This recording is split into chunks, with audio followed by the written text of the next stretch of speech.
Assalamualaikum warahmatullahi wabarakatuh. Selamat malam untuk Bapak dosen kami serta teman-teman sekalian yang sedang menyaksikan video ini. Perkenalkan, saya Agnes Siti Zahra, perwakilan dari kelompok 2 yang akan mempresentasikan hasil dari PowerPoint atau diskusi kami. Langsung saja masuk yang pertama, yaitu uji validitas. Nah, di uji validitas ini kami memiliki 3 variabel. Yang pertama ada variabel pemahaman saham, yang kedua ada akses judul, dan yang ketiga ada literasi keuangan. Nah, sebagai contoh yang akan memudahkan teman-teman, maka kami akan mengambil atau menjelaskan satu variabel saja, yaitu tentang pemahaman saham. Nah, di pemahaman saham ini kami mempunyai 3 pernyataan. Ada pernyataan 1, 2, dan 3. Dan ternyata setelah diuji di aplikasi SPSS, hasilnya ketiganya valid. Bisa kita lihat di sini, teman-teman. Dinyatakan valid karena R hitungnya lebih besar sama dengan dari R tabelnya. Dan R tabel kita dapat dari tabel persen. Tabel persennya berapa nih, teman-teman? Jadi tabel persen kami yaitu 0,361. Maka kami nyatakan valid. Nah, selanjutnya lanjut ke uji reliabilitas. Untuk uji di sini tidak ada bedanya dengan uji validitas. Rumusnya tetap sama, R hitung lebih besar sama dengan R tabelnya, maka dinyatakan reliability. Sebagai contoh tadi pemahaman saham bisa kita lihat di sini, teman-teman. Nah, jadi kami memiliki pemahaman saham ini memiliki 3 pernyataan. Dan dari situ kami mendapatkan R hitungnya yaitu 0,640 dan R tabelnya yang kami pakai 0,4 atau 0,6.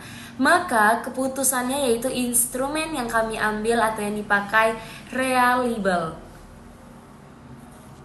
Selanjutnya, teman-teman, kita masuk ke uji normalitas KS dan histogram. Dan lagi-lagi kami akan menjelaskan satu variabel aja, tetap sama, yaitu pemahaman saham. Nah, kalau untuk uji KS dan histogram ini kita memiliki 3 penulisan, yaitu pertama hipotesis, kedua dasar pengambilan keputusan, serta ketiga keputusan. Nah, untuk hasil di SPSS-nya, teman-teman bisa lihat di sini hasil dari uji KS di SPSS. Maka dari situ kita bisa membuat hipotesisnya yaitu HO. Maka data pengetahuan saham yang diambil tidak berdistribusi normal. Sedangkan HA, data pengetahuan saham yang diambil berarti berdistribusi normal. Kedua, masuk ke dasar pengambilan keputusan. Nah, di sini probabilitas jika lebih kecil dari tingkat kesalahan, maka HO-nya yang diterima dan HA-nya yang ditolak. Jika probabilitas lebih besar dari tingkat kesalahan yang ada, maka HA-nya yang diterima atau HO-nya yang ditolak. Nah, dari sini keputusan kami adalah nilai probabilitas yang kami dapatkan di SPSS yaitu 0,131 lebih besar dari 0,05 sebagai tingkat kesalahannya. Maka HA diterima atau HO ditolak. Sehingga hipotesis yang menyatakan data pengetahuan saham ini diambil secara normal atau berdistribusi normal. Nah, selanjutnya kita masuk ke uji histogram. Untuk uji histogram ini berbentuk diagram. Bisa kita lihat di sini, teman-teman. Nah, kita bahas lagi tentang pengetahuan saham aja, variabelnya tetap sama, ada hipotesis, ada dasar pengambilan keputusan, ada juga keputusan. Hipotesisnya yaitu HO, berarti data model regresi pengetahuan saham ini tidak berdistribusi normal. Jika HA, maka data model regresi pengetahuan saham berdistribusi normal. Dasar pengambilan keputusannya yaitu jika data model regresi pengetahuan saham ini tidak menyebar di sekitar atau mengikuti garis diagonal, maka HO-nya yang diterima, HA-nya yang ditolak. Namun, Jika data model regresi pengetahuan saham ini menyebar di sekitar atau mengikuti garis diagonal, maka HA-nya yang diterima dan HO-nya yang ditolak. Maka keputusan kami adalah data yang kami punya dari gambar yang sudah kami tunjukkan adalah menyebar di sekitar dan mengikuti garis diagonalnya. Maka HA-nya yang diterima atau HO-nya ditolak. Sehingga hipotesis yang menyatakan data model regresi pengetahuan saham ini diambil secara berdistribusi normal. Lanjut lagi, yang terakhir ada uji hetero dan multikol. Untuk uji hetero sendiri bisa kita lihat hasilnya di sini teman-teman. Nah, di sini tetap pakai hipotesis, dasar pengambilan keputusan dan juga keputusannya. Untuk hipotesisnya sendiri, HO jika data model regresi dari pengaruh variabel pengetahuan saham dan variabel akses judul terhadap literasi keuangan tidak terbebas dari hetero. Sedangkan HA berarti data model regresi dari pengaruh variabel pengetahuan saham dan variabel akses judul terhadap variabel literasi keuangan terbebas dari hetero. Masuk ke dasar pengambilan keputusannya. Data model regresi pada titik-titik tidak menyebar di atas dan di bawah, kemudian tidak mendekati angka 0 pada sumbu Y, maka HO-nya yang diterima atau HA-nya yang ditolak.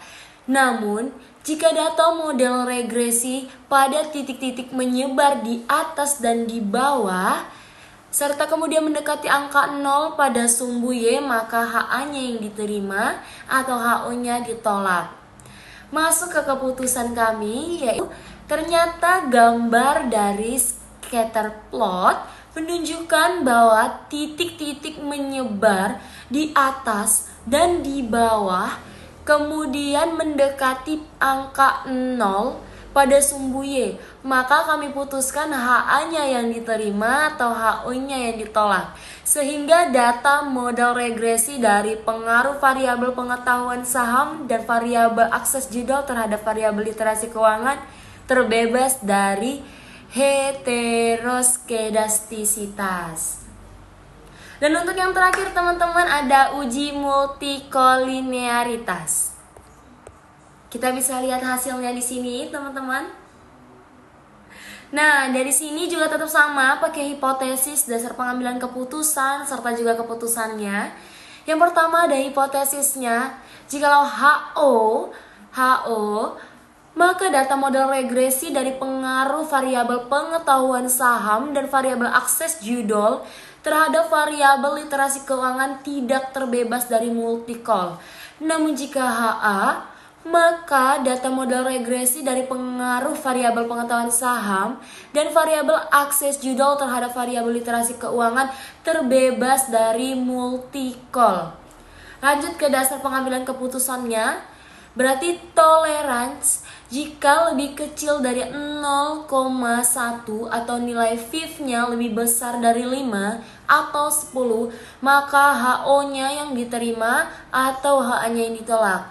Namun jika nilai toleransinya lebih besar dari 0,1 atau nilai VIF-nya lebih kecil dari 5 ataupun 10, maka HA-nya yang diterima atau HO-nya yang ditolak.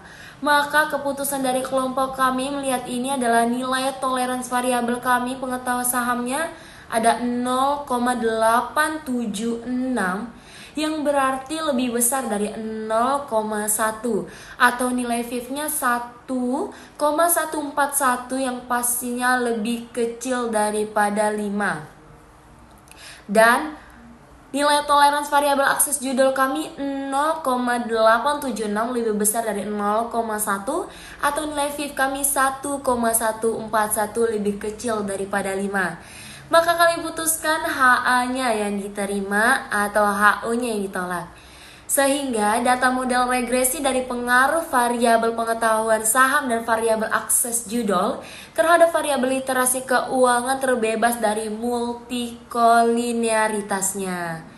Nah, itu dia hasil dari diskusi yang ada di PowerPoint kami sebelumnya. Terima kasih untuk teman-teman semua yang sudah menonton video kami.